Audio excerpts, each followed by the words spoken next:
కురుక్షేత్ర యుద్ధంలో మొదటి 10 రోజులు కర్ణుడు యుద్ధం చేయలేదు. దానికి కారణం, యుద్ధానికి ముందు దుర్యోధనుడు భీష్ముణ్ణి తన వైపు వాళ్ళ బలాబలాల గురించి వివరించమంటాడు.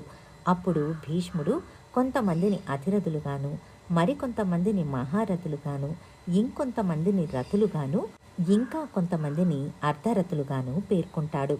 అందులో కర్ణుణ్ణి అర్ధరథిగా పేర్కొంటాడు. దాంతో కర్ణుడికి కోపం వచ్చి భీష్ముడు ఉన్నంతకాలం తాను రణరంగంలో కాలు పెట్టనని ప్రతిజ్ఞ చేస్తాడు. కర్ణుడు పరశురాముడి వద్ద విద్య నేర్చుకున్న గొప్ప వీరుడే. కానీ భీష్ముడు అలా అనటానికి కారణం, యుద్ధరంగంలో తన యుద్ధం పనికిరాదని పరశురాముడే కర్ణుడికి శాపాన్ని ఇచ్చి ఉంటాడు. అందువల్లే భీష్ముడు కర్ణుణ్ణి అర్ధరథిగా పేర్కొంటాడు. ఆ మాటకే కోపగించుకున్న కర్ణుడు మొదటి 10 రోజులు, అంటే భీష్ముడు ఉన్నంతకాలం కురుక్షేత్ర యుద్ధంలో యుద్ధం చెయ్యలేదు.